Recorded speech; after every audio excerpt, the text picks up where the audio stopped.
할렐루야. 여러분에게 큰 은혜가 있기를 바랍니다. 아까 찬양하실 때 너무 아름다웠어요. 주께서 저 가족과 함께 찬양하는 가운데 기쁨이 있을 줄 믿습니다. 당진에서 시골이니까 96년도에 내려갔었어요. 내려갔는데 그때가 IMF 때였습니다. 자고 나면 누구네가 떠나갔다, 어느 가정이 끼어졌다 소식이 매일 들려왔었어요. 대책 없이 우리는 참 힘든 시간을 보내는데, 그때 저는 이 본문의 말씀이 우리 삶에 깊이 왔던 말씀이에요. 예수님이 그 강도 만난 한 사람을 비유로 설명하실 때에 기독교인이 어디를 향해서 가야 할지를 방향을 제시한 말씀이에요. 그러니까 나도 살기 바쁘고 갈 길이 바쁜데 유독 사마리아 나그네만 강도 만난 사람을 유심히 관찰하고 불쌍히 여기는 마음으로 그를 도와주고 또 부비까지 되면서 그를 완전히 끝날 때까지 돕는 손길로 함께하는 거예요. 그때가 돌아보니까 우리들 지금 이 시대가 그 강도 만난 세대가 얼마나 우리 주변에 많은가. 제가 문득 여기 온 것도 시골에서 여기 올 일이 없는 사람인데 갑자기 여기 온 이유가 뭐냐면, 저희 주변에 그 너무 어려웠던 지체들이 그 어려움 속에 함께 힘을 내면서 아이를 낳고 같이 공동 육아를 했던 거예요. 근데 그게 어떻게 되다 보니까 국가가 하지 못한 일을 해낸 것 같은, 아이는 저희 동네에서 아주머니들이 낳고 저는 돌아다니면서 지금 소문내고 다니는 사람이 돼요. 묘한 지태가 지금 되었어요. 근데 되게 어색한데, 저희 때는 애 셋 나면 그 의료보험도 박탈되는 시대였어요. 그러니까 애 낳는 게 엄청 죄스러워서 3명 낳고 다니면 원신 취급받았잖아요. 근데 국가 정책은 이 출산의 문제가 계속 진행됨에도 불구하고 지속적으로 이 저출산 문제를 유도하는 정책을 쓰고 있었어요. 근데 사실은 우리들이 이 위기를 맞이했던 것은 우리 삶이 보이지 않는 4가지 큰 장벽이 있습니다. 그게 뭐냐면, 젊은이들이 애 못 낳는 이유와 가정을 꾸리지 못하는 사연이 너무 슬픈 거예요. 첫째로는 주택의 문제예요. 우리 강남 주택이 1년에 1억씩 뛰었어요. 그러니까 97년도에 기억나는데 채 1억이 안 되는 아파트가 지금은 30억이 넘었어요. 그러니까 한 살 먹을 때마다 아파트는 1억씩 올라가고 있었기 때문에 우리 젊은이들이 들어갈 둥지가 없어요. 그러니까 그걸 우리는 삶이 그냥 젖어 있기 때문에 느끼지 못한 부분이죠. 두 번째로는 전부 대학 나왔죠, 우리나라. 그러니까 지금은 어디 시골에 가도 대학 안 나온 분이 없어요. 노인대학까지 있어서. 그러니까 온 나라가 다 배움의 열정이 너무 극화돼서 온 세상에 다 대학생 됐잖아요. 근데 지구촌에 제일 많이 대학이 있는 나라, 모두가 다 대학을 진학하려는데 거기서 끝이에요. 갈 길이 없어요. 그러니까 완전한 직장을 못 찾는 젊은이가 너무 많아졌다는 거예요. 불안한 거예요. 그러니까 보세요. 임시직 2년짜리 청년에게 시집 보낼 엄마가 없고 시집 갈 여자가 없어요. 서로가 계산되면서 못 가는 거죠. 그래서 그냥 가만히 살다 보니까 비혼족이란 이름을 붙여줬어요. 슬픈 일이에요. 근데 더 무서운 강도 만난 현실이 어디냐면 독박육아입니다. 예전에는 대가족 시대이기 때문에 저 같은 경우도 형제가 10명인데, 그러니까 2명은 6.25 때 떠났어도 8명이 살아 지금까지 버틴단 말이에요. 어떤 일이 있어도 안전해요. 제가 개척을 가면서 겁이 안 난 것은 조카들만 모아도 200명은 되니까 괜찮았던 거예요. 근데 이게 웬일이에요. 지금 그 시대는 노후 그 복지가 국가가 손댈 게 없었어요. 그러니까 저희 모친 같은 경우 100세가 넘게 생존하시고 떠나셨는데 통장에 현금이 제일 많으신 분이세요. 왜냐하면 손자들이 다니면서 그냥 용돈 드린 게 쌓이는 거예요.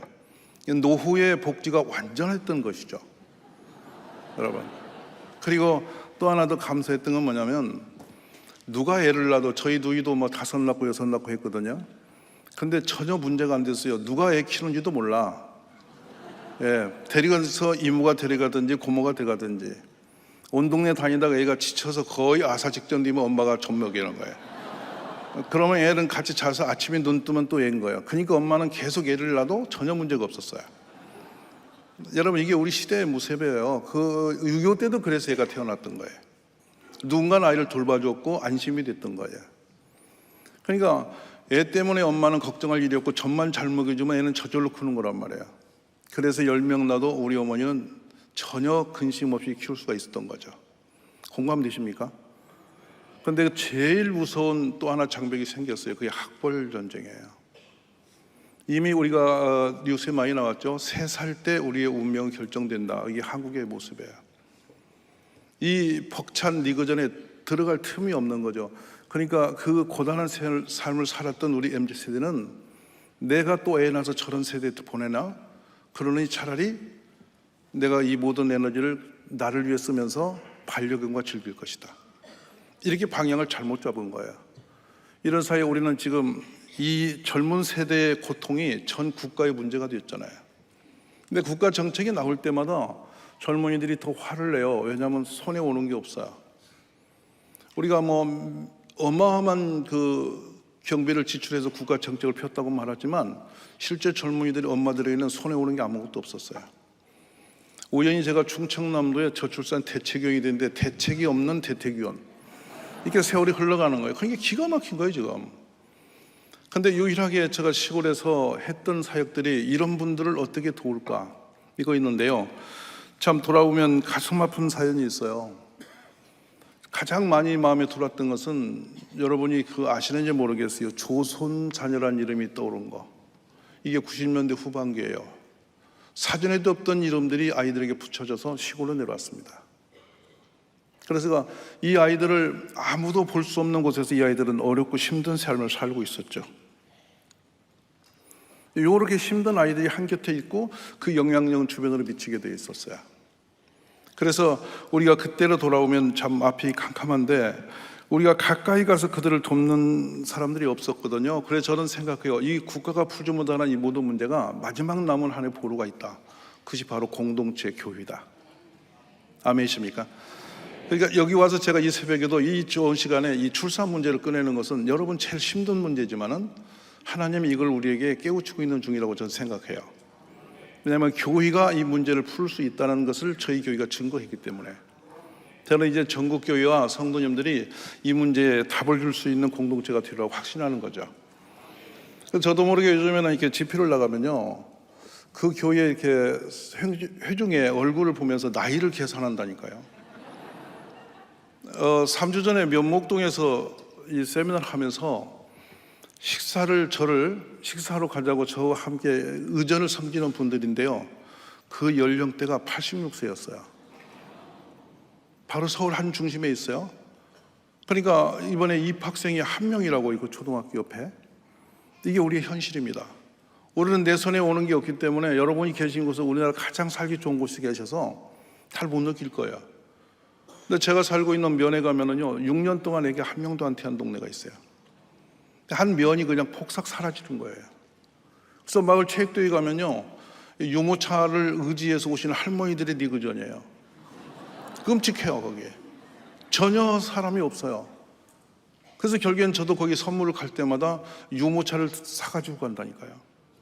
왜냐하면 지팡이보다 그게 편하시니까. 이런 상태가 지금 대한민국의 모습인데, 이런 관계 속에서 지금 그 제일 큰 위기는 농업 생산력이 없습니다. 여러분, 사과 비싸다고 걱정하시죠? 생산할 사람이 없어요. 제가 목사인데 사과 농사 진다니까요. 저희 동네에 사과 심을 사람이 없는 거예요. 그런데 더 문제는 고기 잡을 뿐이 없습니다. 그런데 현장 근로자들이 없어요. 또 모든 이 기능들은 외국 손에 다 넘어갔어요. 이렇게 우리도 모르는 사이에 우리의 중요한 부분들이 다 남에게 위탁되면서 우리는 지금 뿌리가 말라가고 있는 나라가 된 거 아니에요. 근데 군인이 사라져갖고 산업 현장에 사람이 없는데 더 큰 위기가 뭐냐면요, 미국에서 들어온 근로자들이 어디 나라 사람인지 아세요? 우리가 지난 한 주간 그 대구에서 집회를 했는데 그게 뭐냐면 도지사님께서 한랄식품 공장을 50억 투자해서 지어줘야 되겠다는 거예요. 그래서 우리가 그걸 저지하는 운동을 우리끼리 실험하고 있는 거예요. 근데 주변에 보면 그래요. 저희 마을에도 약 8천여 명의 외국인이 와 살아요. 그러니까 어마어마한 사람들이 살아가는데 이분들이 우리나라에 나중에 정착되면은 유럽이 우리에게 말해주고 있잖아요. 얼마나 힘든 삶이 오는지를. 지금도 우리는 이런 무서운 재앙들이 앞에 오고 있는데 아무도 거기에 대해서 깊이 생각지 않는 거예요. 잠깐 여러분이 한 자막을 보시면 엊그제 나왔던 4월에 나왔던 뉴스예요. 우리의 저출산 문제가 얼마나 심각한지를 바로 보여주는 이 뉴스 자막을 잠깐 보시기 바랍니다. 네, 지난 2월에는 16,949쌍이 결혼해서요, 1년 전보다 5%나 줄어들었습니다. 올해 1월에도 1년 전보다 11.6%나 늘어나면서 2020년 12월 이후 처음으로 월 2만 건을 넘어섰는데요. 지난 2월에 다시 줄어든 겁니다. 우리나라의 가구 수는 2039년에 2,387만 가구로 정점을 찍는다. 그리고 2040년부터 가구 수도 줄어들기 시작해서 버려지는 빈집들이 나오기 시작할 거란 분석이 제기됐습니다. 일본보다 훨씬 빠른 속도로 고령화가 진행되고 있는 우리나라에선 더욱 심각한 모습으로 나타날 수도 있는 문제입니다. 그리고 역시 일본에서도 이미 보였던 현상인데, 인구 감소로 인한 부동산 수요 감소의 충격이 비수도권에서 더 클 걸로도 전망됐습니다. 우리도 수도권 외 지역들의 집값 하락 추세가 더 빠르게 나타나면서 불균형한 자산 붕괴가 진행될 수 있다고 이번 연구에서도 진단했습니다. 여러분, 이 장면을 보시면서 어떤 생각하십니까? 바로 이게 4월 달에 우리나라에 있는 뉴스였는데요. 국가 정책이 나왔어요. 그거 뭐냐면 늘봉교실입니다. 제가 국무총리께 2시간 반 동안 자다 오면서 이거는 결코 해도 답이 없는 운동이니까 이거를 차라리 부모님께 돌려드리라. 우리가 내고 있는 교육이 어마어마합니다. 그 아이들에게 줄 수 있는 것을 엄마 손에 들려드리라. 이것이 답일 것이다. 그리고 교회를 활용해달라. 특정 종교라고 벽을 치지 말고 교회에게 이 사실을 위탁하면 전국에 우리 교회가 5만여 교회가 힘을 내면 이걸 해결할 수 있다. 그걸 계속 주장하면서 들어가고 있는데요. 그것만이 답인 것은 누가 말하고 있느냐면, 늘봉교실이 지금 정책적으로 해도 답이 없다는 문제가 뭔지 아세요? 애들이 7시가 되면 엄마와 함께 학교를 가요. 근데 초등학교 1학년 아이들 11시에 끝나거나 오후 1시에 나오는 시간인데요. 걔들은 학교 끝나는 시간이 해방 시간입니다. 저부터도 그래요. 여러분 아마 이 설교 들을 때 끝나는 시간이 되게 기다릴 거예요. 끝남이 아주 해피한 거예요. 자유함이 있어서. 근데 거기다 다시 앉혀놓고 다시 지점토 하자고 그러고 문화교실 열자고 그러고 이러면서 해줄 때까지 붙잡혀 있다. 이건 어린아이들에게 폭력이에요, 여러분. 근데 더 무서운 것은 그것으로 그치지 않고 우리가 줄 수 있는 게 별로 없는 학교에서 계속 시간만 빼니까 아이들은 지쳐가는 거 아니에요. 한번 상상해 보세요. 8살 먹은 아이가 7시에 일어나서 엄마 손 붙들고 학교 가서 밤 9시, 10시까지 돌아다녀야 되는 이 현실이 우리 현실이에요. 근데 아이들의 그 처참한 모습을 누가 책임지겠냐는 거예요. 행복이 없는 나라죠. 그래서 어떤 통계를 보면은 우리의 초등학교 아이들 34% 아이들이 우울증 장애를 갖고 있고, 여성 아이들이 27%의 남자 아이들이 우울 장애를 갖고 있다는 거예요. 이건 무서운 재앙이잖아요. 그 청년들 40만이 지금 방에서 나오지 못하고 갇혀 있는 거예요. 스스로 들어갔어요. 이런 위험한 일들이 젊은 세대에 나타나고 1만여 낙태가 이 땅에 있는데 어떻게 우리가 출산 문제를 가지고 이것을 어렵고 누구네 말처럼 하겠냐는 거예요. 오늘 우리가 깊이 성찰하면서 이 문제 풀어보면 좋겠는데요. 우리나라의 어린이집에 그동안에 설립되었고 사라지는 모습을 보면은 늘봉교실의 답이 아니라는 것은 이미 우리는 듣고 있는 형태인데요. 가만히 보시기 바랍니다. 90년대 처음으로 시작된 어린이집이 4만 7천 개 갔다 지금 1만 개가 사라졌어요. 13년대 정점을 찍었었거든요. 근데 어린이집이 그렇게 아이들을 잘 돌봐줬는데 한쪽에서는 아이는 계속 내리막을 치고 있었습니다. 무슨 얘기냐면 아이를 잠깐 붙들어 준다고 해서 엄마들이 예날 수 있는 환경이 아니라는 거예요. 이 부분들을 우리는 이미 보았던 것인데 제가 왜 지금 교회에 와서 이 말씀을 해야 된다고 생각하냐면 계속 하나님께서 교회에 지금 책임을 묻는 것 같은 생각이 들어요. 그래서 전국 교회가 지금 그게 나이를 어떻게 보면 좋냐면 56세 미만은 다 애를 낳아야 되는 거예요. 아멘이세요? 왜 웃으세요? 그래서 오늘 말씀을 들으면 책임이 붙는 건데 듣고 행함이 있기를 저는 바라는 마음이에요. 아멘이세요? 그래 종종 저는 집회를 가면은 그 나이를 56세 미만 일어서라고 그러면 다 일어나시거든. 그러면 이제 선서를 하게 했어요. 특별히 사랑의 교회에서는 제가 안 하려고 그래요. 너무나 젊은 분이 많으니까 다 해당되는 것 같아서. 그런데 그 문제가 우리를 얼마나 가슴 아프게 하는지 보십시오. 그래 제 눈앞에 보였던 것은 그 어떤 아이들이 보였냐면 조선 자녀라는 아이들이 그때 생기면서 학교 조사를 했어요. 그 조사가 어려웠습니다. 프라이버시 문제가 있기 때문에. 그래서 6개월이 넘는데 7개월 초등학교에 148명이 와 있는 거예요. 걔들은 이제 부모님이 가정이 무너지고 나면 시골의 할머니 손에 내려왔는 아이들이었어요. 기가 막힌 아이들이었습니다.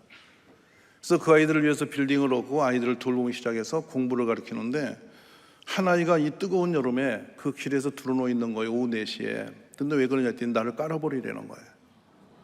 그러니까 5학년짜리 남학생이 그 마음에 있는 상처와 폭력이 들어있는 거예요. 터미널 옆에서 제가 자그마한 차차차 노래방 옆에다가 청소년 쉼터를 해놓은 적이 있어요.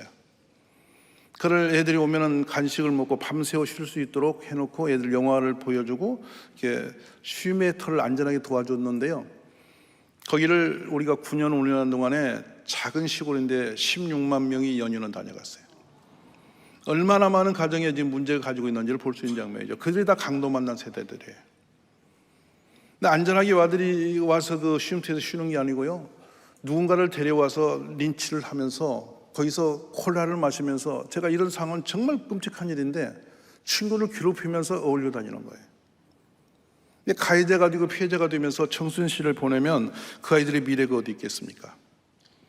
그래 안 되겠다 싶어서 또 한 번은 요즘에 젊은 엄마들은 애를 어떻게 맡기지? 저도 우리 아이를 어린이집에 그때 당연히 하나 있었는데 맡기를 갔더니 4년 후에 오라는 거예요. 그때는 우리 학교 아이가 초등학교 갈 때예요. 그러니까 도대체 국가정책이 맞지 않는 상태에 있었죠. 그런데 혹시 그래서 저도 모르게 아파트에 가서 제가 아이를 잠깐 그 힘들 때 도와드리겠습니다, 돌봐드리겠습니다 하고 이게 팔을 붙였어요. 팔을 붙였더니 말이죠, 저 광고가 사람들이 제가 반응하리라고 생각지는 않고 그냥 붙인 광고예요. 근데 연락이 와요.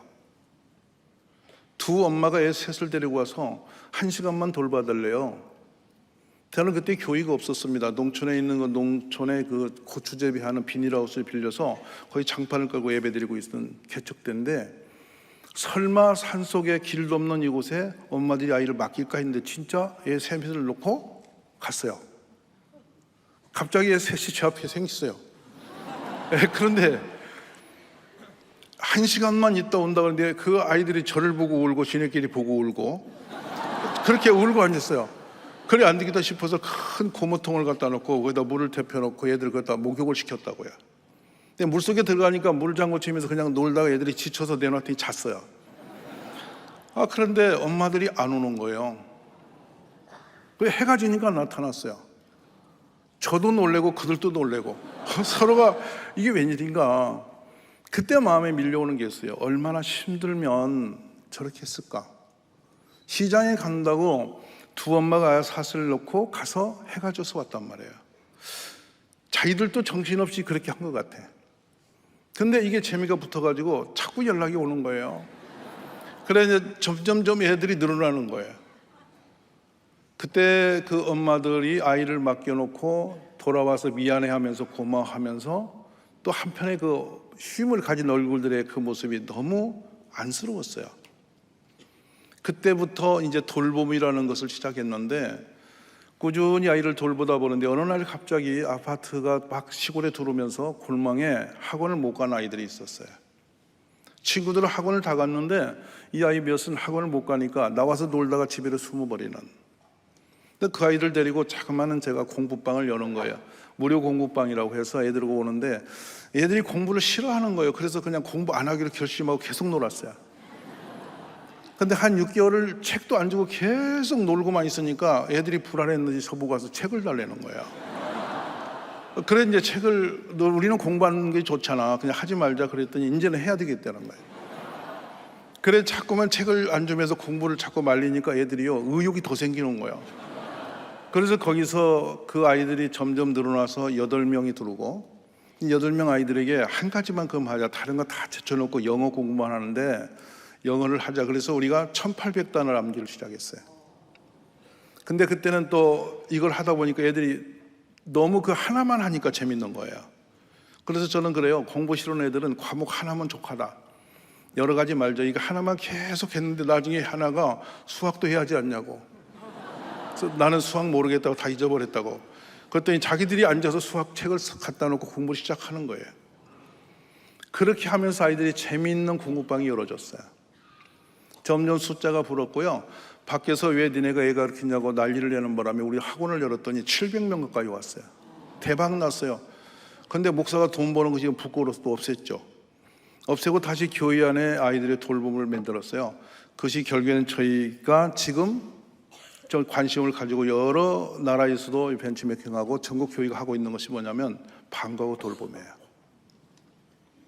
그러면서 1학년 아이들의 모습을 제가 들여다봐요. 저게 방과후 아이들의 모임인데요. 1학년 아이들의 돌봄을 보면서 뭘 봤냐? 1학년 아이의 삶을 들여다보니까 너무 슬픈 거죠. 자기 덩치보다 큰 가방을 메고 아침에 나가서 해가 져야 집에 들어오는 아이들. 슬프잖아요. 근데 엄마가 찍어주는 학원을 찍고 돌아 집에 들어갑니다. 근데 생각해 보세요. 이 아이가 집에 들어가서 잠들어 있는데 엄마는 그때 퇴근하죠. 그때 제 눈앞에 들어온 아이가 있었어요. 그 아이가 누구냐면 긴 목줄을 메고 있는 아파트 열쇠를 갖고 있는 아이예요. 근데 그 아이는 어떤 아이겠습니까? 엄마가 오시기 전에, 아무도 오기 전에 아파트에 혼자 들어가는 아이란 말이에요. 싸늘한 아파트에 혼자 들어가서 얘가 불을 켜고 하루를 정리하는 거 얼마나 슬펐겠어요. 근데 문득 이 생각이 들었어요. 이 아이가 지쳐서 쓰러져 자고 있을 때 엄마는 어떤 생각을 해야 되는가? 깨워서 저녁을 먹여야 되는가? 내뱉어야 되는가? 깨울 수도 없고 놓아둘 수도 없는 엄마이가 아픈 마음은 둘째 아이를 낳을 수 있는 길이 없는 거잖아요. 그래서 1학년 때 우리 그 엄마들 중에 시간이 되는 분들이 학교 앞에 가서 수업이 끝나고 나면 우리 아이들을 챙겨서 교회 차량에 태우고 교회로 데려오고, 그래서 결국에 교회에 들어온 아이들은 이제 그 엄마들의 도움을 받아서 서로가 노는 시간을 많이 가지면서 영어와 수학을 하게 하고 스스로 자율학습을 하기 시작한 거예요. 근데 영어 자체도 공부가 아닌 지네끼리 말하는 영어 하자, 책으로 하지 말자 해서 자꾸만 아주 쉬운 영어를 하다 보니까 애들이 제일 쉬운 과목 그러면 영어 이렇게 말해요. 그래서 6학년 졸업할 때는 모든 아이가 이 프리토킹 할 수 있는 수준까지 끌어올리자. 그러니까 학원에 안 보내도 우리 아이는 교회에서 잘 자라고 있다. 엄마들이 안심이 되죠. 그래서 이번에 중학교에 들어간 아이들이 시험을 쳤는데 시험을 전혀 보지 않는 아이들이에요. 걔들이 이번에 저한테 와서 그래요. 아주 자랑스러운 얼굴로 뭐라 하냐면 자기가 중학교 3학년 수학이 만점 나온다는 거예요. 내비둬도 되는 거예요. 교회에서 잘하니까 아이들이 너무 좋은 거예요. 공부의 장벽을 스스로가 넘어가는데, 얼마 전에 한 아이가 자기는 아예 믿음이 얼마나 좋은지 맨날 예배만 오는데 점수가 평균 30점 밑을 넣어요. 그러니까 제가 걱정은 뭐냐면 믿음 좋은 애들은 공부 성적이 안 나와. 그러니까 하나님이 얼마나 걱정할 수 있어요. 그러고 저한테 맨날 말하기를 자기는 목사가 되겠다는 거예요. 그래서 내가 이거 큰일 났구나. 주환이 너 어떻게 하면 좋냐 내가. 근데도 막 믿음이 얼마나 좋은지 맨날 제가 들어가면 중학생이 저한테 와서 안겨주고 저한테 위로하고 저보고 이 예배 인도하는 게 얼마나 힘드냐고 그러고 막 이렇게 계속 그런 거예요 얘가. 근데 저도 보기도 참 마음에 안 됐는데 믿음이 좋으니까 그냥 사랑하는 거예요. 저하고 소통이 잘 되는 아이예요. 근데요, 이 공동체가 얼마나 행복하냐면 여학생이 도시락을 들고 토요일날 걔를 부르는 거예요. 친구가. 그러자 선생님이, 우리 그 대안학교 선생님이 그 아이의 곁에 붙어 내가 코칭해 줄게. 이리 와. 이래서 여학생하고 이 친구하고 같이 공부를 하는데 모양새가 그렇잖아 얘가. 그러니까 고등학교 형들 셋이 하나는 수학을, 하나는 국어를, 하나는 영어를 가르치겠다고 덤벼들었어요. 그러니까 이제 주환이가 죽을 지경이죠. 행복한 게 아니라 에워쌌는데 걔가 책임을 느끼고 얼굴이 하얘진 거예요. 또 몸이 자꾸 빠지는 거예요. 그래서 주환아 무슨 거 있어? 그랬더니 아니라는 거예요. 요새 힘들다는 거예요. 그러더니 얘가 저번에 평균 90점을 넘었어요. 공동체의 이 유리함을 거기서 보는 거예요. 어디 가도 안 되는 것을 옆에 있는 형과 친구들이 도우니까 길이 열리는 거잖아요. 그래서 그래요. 저는 우리 공동체 안에서는 낙오자가 없다, 실패가 없다. 그렇게 한참 우리들이 이제 아이를 돌보면서, 초등 아이들을 돌보면서 그렇게 불우한 우리 아픈 아이들을 품고 다니다 보니까 어느 날 2020년도에 지역 통계를 우리 교육자실에서 열어보더니 소리를 지르는 거예요. 빨리 와보라고 가봤더니 당진시에 17만 시민인데 저희들이 교회에 있는 우리 자녀가 12.4%인 거예요. 너무 놀라잖아요. 그리고 평균적으로 저희 교인들이 3명 이상을 다 낳았어요. 그래 감사하잖아요. 우리는 3명 이하로 데리고 다니면 약간 분위기 안 좋습니다. 할렐루야. 그래서 이제 내친 김에 이 3명 가지고는 안 되겠다. 단 데서 안 나면 우리라도 나야지. 이래가지고 5명 다 운동을 했잖아요. 그래서 이게 손가락 운동이라고 그래요. 손가락이 몇 개인가. 그래서 가장 안전한 수치 아니냐. 손가락이 3개가 움직이는 게 좋겠냐, 하나가 갖고 살겠냐. 5 손가락처럼 자녀를 5 낳자. 아멘 안 하시는데 여러분, 우리가 그 운동이 일어나기를 기도하시기 바라요. 아멘이십니까? 그래서 결국에는 이 작은 일들이 한 발 한 발 걸으면서 결국에는 이 출산의 벽을 넘기 시작한 거예요. 근데 지금 더 슬픈 얘기 하나 더 하고 싶은 게 있어요. 우리 애들이 초등학교 들어가면서 대학교까지 저녁 식사를 어디서 하나요? 여러분 생각 없으시죠? 그냥 지나가는 문제죠. 편의점에서 김밥이나 라면을 먹으면서 학원을 가기 허둥지둥하면서 혼자 그 밥을 먹고 지내요. 새벽길에 정신없이 아침을 챙기고 그냥 거의 대다수 아이들은 아침을 안 먹고 온다 그래요. 제가 물어보면. 종종 아이들이 학교 방과후에 오면 제가 붙들고 물어봐요. 너 아침 먹었니? 그러면 거의 안 먹었다 그래요. 자, 급식소에 들어갔어요. 그랬더니 1학년이 키도 작잖아요. 근데 6학년 덩치가 2~3배 커요. 걔들 사이에서 여러분 식판 들고 식사를 한다? 그리고 학교 뒤에 있는 화장실에 간다. 모든 게 애들은 공부 시간입니다. 그렇게 된 아이들이 학원을 뱅뱅 돌다가 저녁 늦게 집에 돌아 쓰러진다?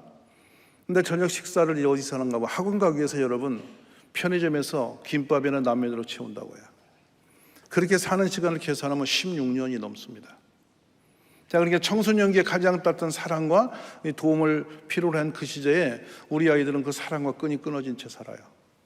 그러니까 청소년들이 안전한 채로 자랄 수가 없어요. 그래서 갑자기 그 마음이 너무 아파서 교회에 오면은 간식을 주기 시작했는데 엄마들이 저희의 그 학교에서 돌아온 돌봄 우리 센터 VC에서는 어떤 일이 벌어지냐면 엄마가 간식을 당번을 정해서 한 달에 한 번 정도 제공해요. 근데 제가 항상 그러죠. 엄마 주머니 돈을 쓰지 마라. 5만 원 미만으로만 사자. 작은 거지만 아이들의 기대치가 엄청 높습니다.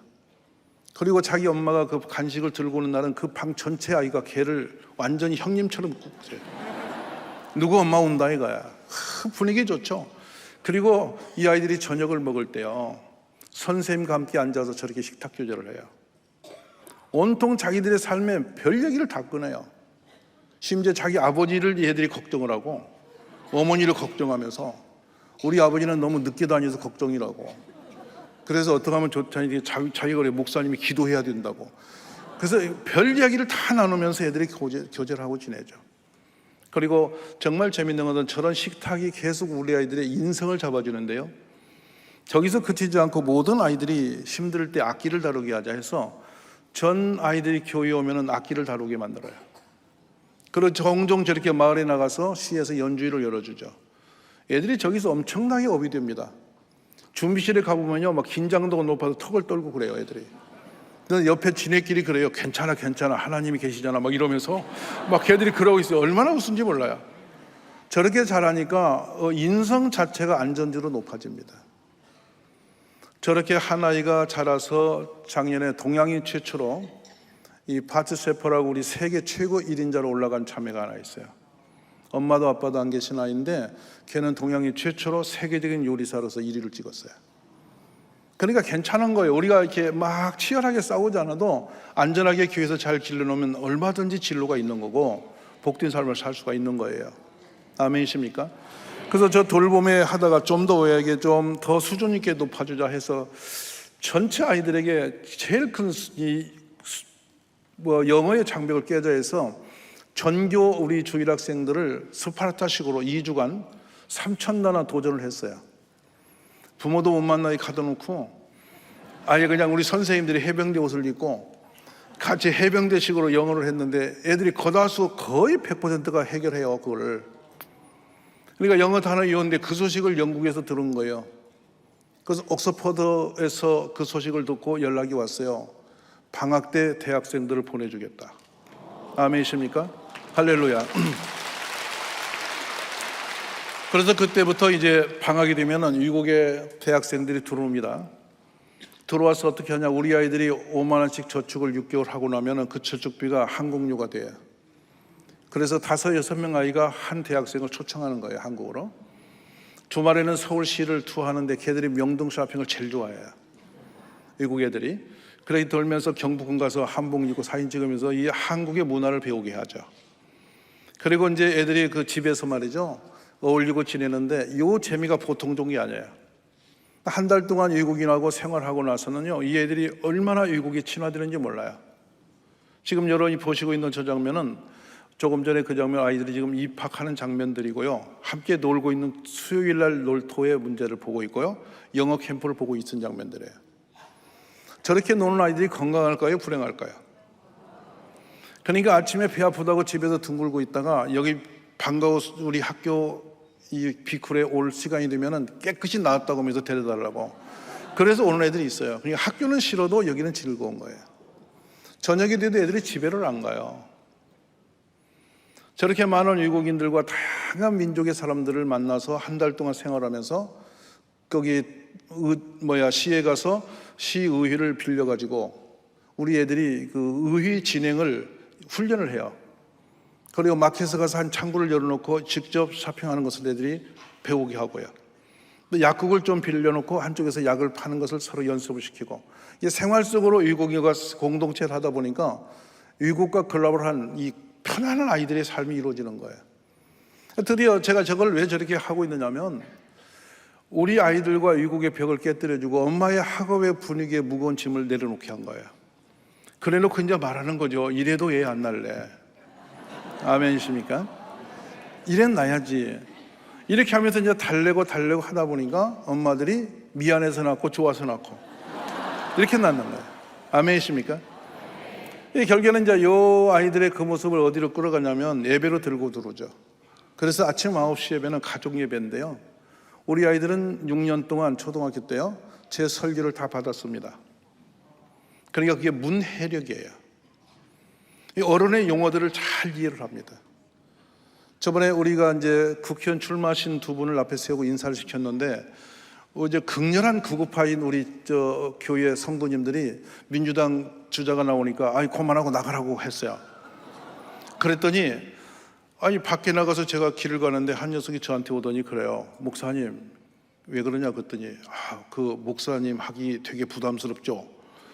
그러면 그러는 거예요. 그게 저는 3학년인 줄 알았어요. 그랬더니 보니까 1학년이에요. 1학년이 목사하는 게 얼마나 부담스럽냐고. 그래서 너도 나중에 커서 목사해 그랬더니 나는 안 할 거라고. 그러면서 말하는, 그게 무슨 말을 쓰냐면 어른들의 세계를 공감하는 거예요. 그리고 문장 이해도가 탁월하기 때문에 국어에 문제가 없고요, 수학은 수학이 어려운 게 아니라 묻는 질문이 어려서 못 풀잖아요. 이게 색이 없는 수학 공부가 한국에 있는 거예요. 그래서 묻는 질문을 제가 봐도 헷갈린다고. 이게 무슨 말인가. 근데 그것은 문해력부터 참 어려운 것이죠. 그러니까 이런 부분들이 저렇게 자라면서 아이들은 다 스스로 해결이 되는 거죠. 그러니까 우리 공부에 장애가 없고 건강한 아이가 자라는데요, 그래서 성경을 명심보감으로 바꿨죠. 그래서 인성훈련을 체계적으로 시켜놔요. 아주 예절이 있는 아이들. 교실에 가도 선생님이 들어오시면 벌떡 일어나서 선생님 안녕하세요 하고 소리 지르면서 인사하는 아이. 수업이 끝나면 복도에 뛰어나와 선생님 감사합니다 인사하는 아이. 마을에 가도 어디 가든지 어른들을 두려움 없이 하고, 그러니까 덥석 어른들을 만나도 달려가서 인사하고 안겨줄 수 있는 그런 아이들이죠. 그러니까 인성 자체가 편안해지니까 너무 행복한데요, 저런 모든 모습들을 교회에서 예배와 이 방과 교실에서 품어주고 있는 하나의 프로그램이라고 보시면 되는 거예요. 그러다 보니까 이게 이제 제 좀 마음에 그래요. 이렇게 하면 되는데, 할 수 있는데 이걸 국가가 교회에게 좀 위탁하면 안 될까? 이렇게 도전을 해서 금년 2월 26일 날 처음으로 당진시는 교회에서 아이 키우는 것들을 공식 인정을 했어요. 아멘이십니까? 지난주에 포항시에서도 두 교회가 이제 그걸 공모해서 시와 함께 협약으로 아이를 기르게 됐는데, 그게 뭐냐면 저희가 하고 있는 이 프로그램을 교회에서 운영하게 만들었다 이거죠. 그리고 지금은 공동체 엄마들이 그걸 운영하고 있는데, 이제는 시에서 모든 경비를 다 대라 이 말이죠. 어머니 주머니에서 학비 때문에 일원도 쓸 수 없도록 만들자. 그 아이를 낳고 바라보면서 행복한 부모가 되도록 하자. 이거 하나만 짐을 짊어져줘도 충분히 문제는 풀려진다. 자, 여러분, 지금 화면에 나오는 게 뭐냐면 이번에 3월에 입학하는 1학년들이 지금 쫄아가지고 예배당 들어오는 모습이에요. 엄청 어렸죠, 쟤들이. 지금 학교 끝내고 지금 애들이 왔습니다. 저렇게 들어오는데 애들이 좀 불안해, 지금 공포에 질려 있어요. 그러니까 이제 어린이집에 나와서 학교를 첫날 갔다가 지금 교회로 오는 모습인데요. 옆에 누가 있느냐면 2, 3, 4, 5, 6학년이 기다리고 있어요. 잘 보시기 바랍니다. 저 이제 형들이 이 앞에서 애들이 좀 있으면 노래를 부르게 되면은 그 형과 언니들이 계속 응원을 해줘요. 근데 저 분위기 자체가 천국 같지 않으세요? 근데 이렇게 한참 아이들을 응원해주고 노래하는 데가 저렇게 환영하면서 응원해주고 이름을 불러주다가 끝나고 나면 5학년, 6학년 아이들이 1학년 아이들 전부 다 등에 업고 행진을 해요. 그러면 이제 2, 3, 4학년들이 막 박수치면서 응원해주고요.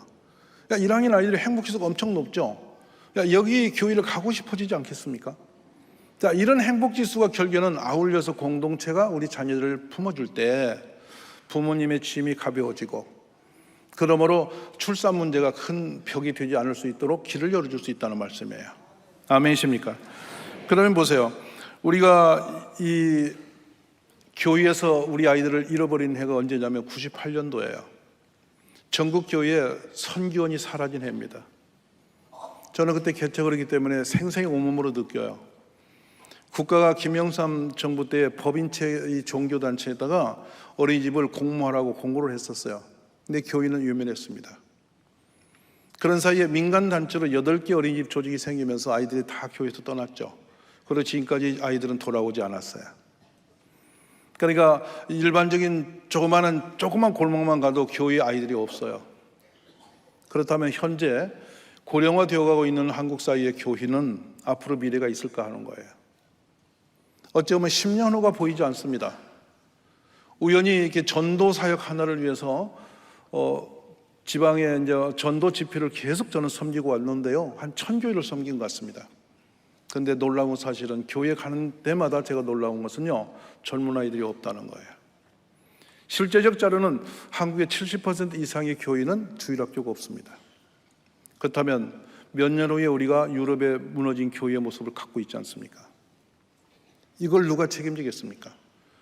그래서 지금 우리가 이 새벽에 기도하실 때에 나라를 지키는 군인도 없어지고 산업 현장의 사람도 없어지고 국가의 존립 자체가 흔들리고 있는 이때에 교회가 뭘 할까? 그래서 우리는 생각해야 돼요. 이것이 어찌 보면 절벽이 아니라 하나님이 주신 기회다. 교회가 나설 때가 됐다. 하나님은 언제나 땅에 벽이 있고 길이 없을 때 믿음으로 일어설 사람들을 찾으셨습니다. 아멘이십니까? 저는 교회가 답이라는 얘기를 그래서 하고 있고, 지금도 충청도에서 제가 절주상 운동을 하고 있는 이유가 교회의 길을 열어달라는 메시지를 하고 있는 거예요. 아멘이시죠? 그래서 전국 교회가 공동체 육아를 하면서 부모님의 학비와 이 학원에 대한 그 소요를 우리가 품어주면 이제 우리는 안전한 아이를 낳을 수 있는 나라가 되지 않느냐. 꿈을 꿔봅니다. 5만 교회가 5명만 넣어도 몇 명입니까? 한번 상상해 보세요. 그래서 제가 이런 표현을 해요. 다니면서 애도 안 낳지 전도도 안 하지. 맞죠? 거기다 대고 우리 아이들을 위해서 도움도 안 주지. 매우 심각한 위기들이 있어요. 요즘에 출산 문제를 연구하면서 저도 모르게 괜히 출산 연구가가 돼가지고 뭐 세계 데이터를 다 갖다 놓고 앉아서 연구하고 인구 문제 연구하고 대단해졌어요. 제가 참 심각한데 아무리 봐도 답은 공동체밖에 없습니다. 공동체는 돌봄과 상생의 의미를 갖고 있잖아요. 나 혼자 할 수 없는 거 함께하면 된다는 사실이잖아요. 아멘이십니까? 그래서 저런 행복한 나라를 우리가 만들어가면서 교육할 수 있지 않습니까? 그래서 지금부터 우리가 애를 낳기 시작해서 10년만 우리가 힘을 내면 대한민국의 모든 다음 세대는 교회에서 나와서 자랄 것이다. 아멘이십니까? 그런 물이 바다 덮음 같이 여호와의 인정한 나라가 되어지는 것은 거기서 있다. 그래서 하나님께 기도하는 거죠. 하나님 왜 우리를 이렇게 벽이 심각한 장벽 앞에 세우셨나요? 라고 말하면 그런 기도 속에 응답이 오는 게 있어요. 그러니까 교회가 답을 찾아야 되지 않느냐는 거예요. 아멘이십니까? 오늘 이 토빗에 오신 여러분, 특별한 비전을 가지고 모이셨잖아요.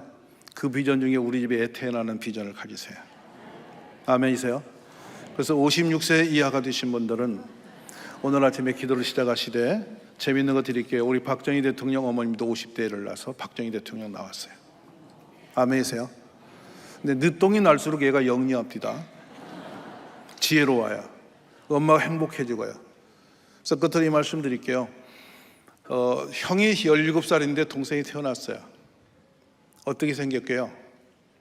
애가 공부를 못해. 형이 애가 보고 싶어서 얼마나 이뻐하는지 난리가 난 거야. 근데 아빠가 늦게 오는 거죠, 집에. 그 집이 원래. 근데 이 아이가 문 앞에 쪼그리고 아빠를 기다려요. 자, 5살 때 얘기입니다. 아빠가 밤 11시 넘어 들어오니까 얘가 눈을 비비고 비틀 앉았다가 깜짝 반기면서 목을 끌어안고 아빠 사랑해요. 아빠 고생하셨어요. 하고 막 비벼주고 하니까 아빠가 펑펑 우는 거예요.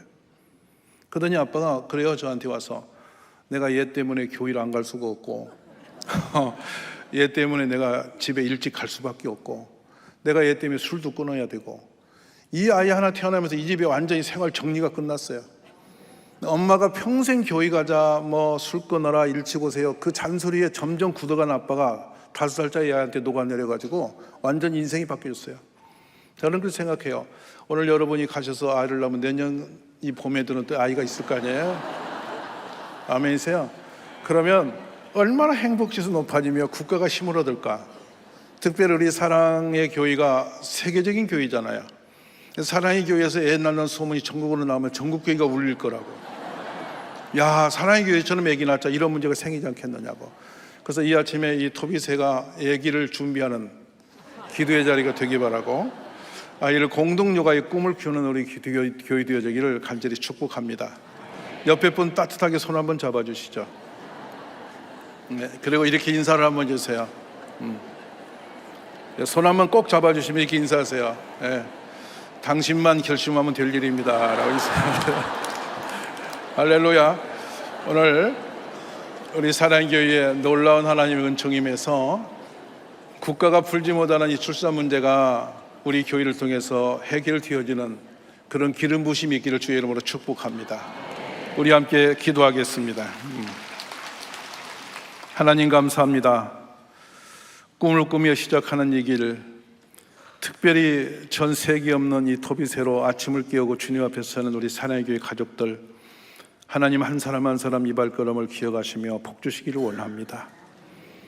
마음을 정리하여 주 앞에 엎드려 기도할 때에 하늘의 음성을 듣게 하옵시고 우리의 삶의 문제가 해결되는 기쁨의 통로가 되도록 은혜 부어주시기 원합니다. 오늘 새벽에는 우리가 국가가 품고 있는 가장 큰 문제, 출산 문제를 나누면서 하나님을 바라봅니다. 우리 가정마다 아이가 태어나게 하소서. 하나님이여, 태상급이여, 하나님 주신 선물을 우리가 받는 준비된 교회가 되게 하소서. 전국 교회가 아이를 낳고 기르고 품어줌으로 부모님들의 짐을 덜어주고 하나님의 나라의 꿈을 키울 수 있는 교회의 준비가 되도록 역사에 주시옵소서. 예수님의 이름으로 감사하며 기도 올려옵나이다. 아멘.